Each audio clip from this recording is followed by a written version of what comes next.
Lama tak terdengar di panggung musik tanah air, The Virgin rupanya masih memiliki tempat istimewa di hati para penggemarnya. Duo yang terdiri dari Mita dan Dara ini tetap mampu memikat penonton setiap kali tampil, membuktikan bahwa eksistensi mereka belum pudar meski jarang muncul di layar kaca.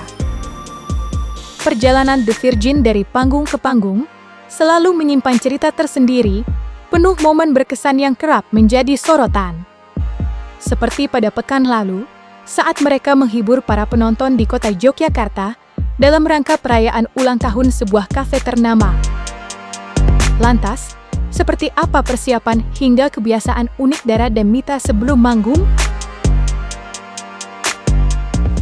Gak tau, kayak kalau misalkan aku bilang ke Iem siapin sajen tuh kayak kopi. Terus kan aku kos kan. Tapi kalau misalkan beli ya beli, kalau misalkan lagi nggak ada kopi, bikin sendiri gitu. Kopi apakah boleh liatin? Aku suka kopi hitam boleh, kopi apa aja boleh sih. Tapi ini lagi dibeliin kopi susu tadi, jadi ada susunya. Biasanya kopi hitam juga oke-oke aja, yang penting kopi. Kenapa? Kebiasaan sih, karena aku kan suka banget kopi kan. Jadi pokoknya sehari tuh minimal 2 kali ngopi. Itu kalau nggak pagi, sore, kalau nggak sore malam. Ibu lihat makanan kita, mercon, oseng mercon di Jogja. Kita tuh kalau misalkan ke Yogyakarta pasti tempe mercon, kalau nggak oseng mercon tuh daging, tuh pedes banget. Kalau makanan sih nggak ada pantangan sih kalau kita ya. Ini merconnya nih. Tuh. Nah. Aku udah mercon. Pedes ini mah. Enak banget ini, sumpah deh. Kalau ke Jogja harus ada ini ya. Ini wajib banget. Selain berbagi keseruan di atas panggung, Mita dan Dara juga membagikan cerita menarik seputar perlengkapan musik pribadi mereka. Dara, misalnya, mengisahkan tentang mikrofon mahal yang menjadi andalannya saat tampil. Baginya, mikrofon tersebut bukan sekedar alat, tetapi juga bagian dari perjalanan bermusik yang telah menemaninya di berbagai panggung, dari kota besar hingga pelosok daerah. Sementara itu, Mita memiliki kenangan tersendiri dengan gitar koleksi pribadinya.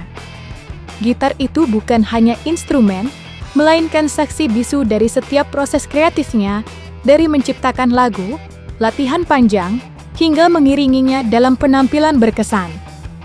Bagi Mita, setiap goresan dan bekas di gitar tersebut menyimpan cerita, menjadikannya lebih dari sekadar benda, melainkan bagian dari identitas musikalnya.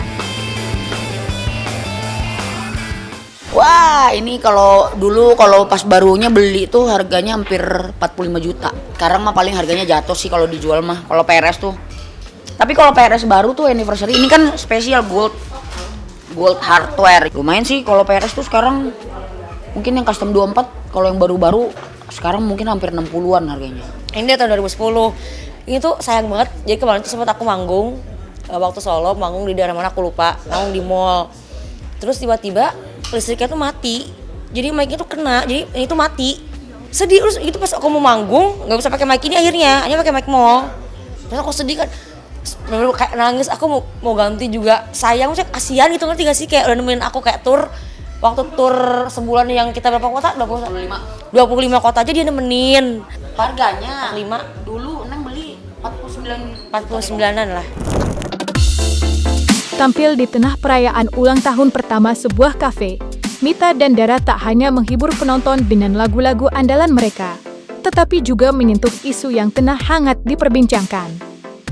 Keduanya turut menyoroti kisah polemik mengenai royalti musik yang belakangan ramai dibicarakan dan menjadi salah satu alasan banyak kafe enggan memutar lagu-lagu Indonesia. Lantas, apa tanggapan duo The Virgin tersebut? Benarkah Mita dan Dara siap menggratiskan lagu-lagu mereka untuk para pelaku usaha yang ingin memutar lagu-lagu The Virgin?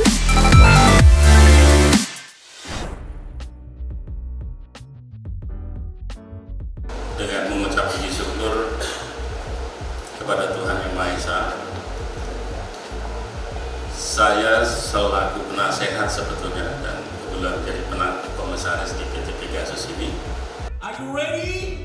Let's count down from 3, 2, 1. Close together.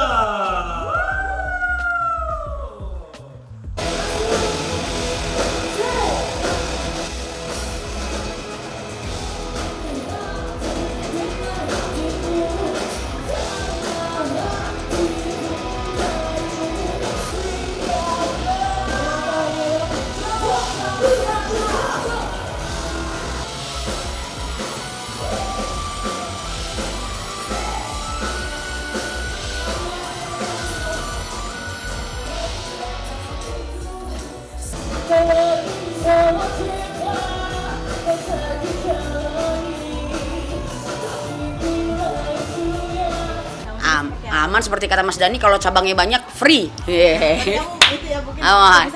Setuju lah. Untuk pelaku usaha kalau misalkan nggak dikasih free nanti nggak diputerin malah mati sendiri musik Indonesia menurut aku. Itu langkah Mas Dani udah paling benar. Iyalah, karena kan daripada mereka muterin lagu barat, ntar musik Indonesia malah mati. Iya, betul, setuju. Mendingan di free-in karena seharusnya malah kita yang bayar mereka buat promo menurut aku ya. Tapi jadi untuk pelaku usaha lebih baik dinolin lah. Sebenarnya belum ada siasat khusus sih Mbak, karena kan memang belum ada sosialisasi lebih ke kami juga bacanya juga lewat sosial media, which is itu kami juga belum tahu nih beneran apa enggak kan gitu. Jadi untuk saat ini belum ada siasat yang khusus seperti apa sih, belum. Masih sama kok, masih sama, belum ada yang berubah. Sebenarnya kalau lagu kami jujur ya Mbak, belum terbatas, artinya memang semua kami mainin, toh juga itu juga permintaan dari tamu juga, nggak mungkin dong kita nolak dari permintaan request tamu gitu kan.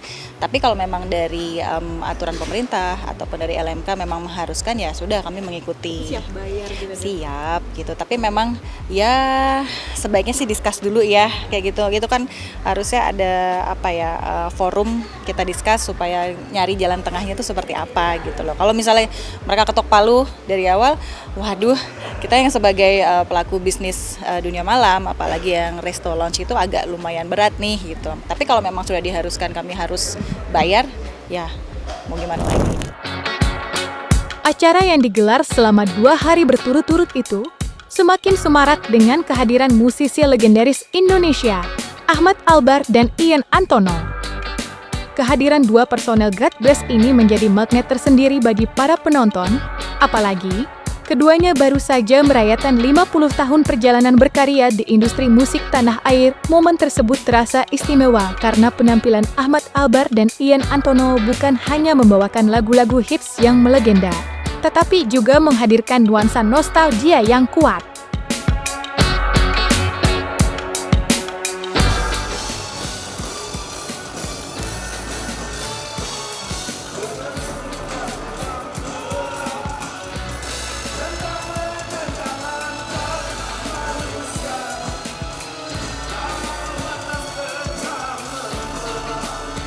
Iya, asik sekali, seru.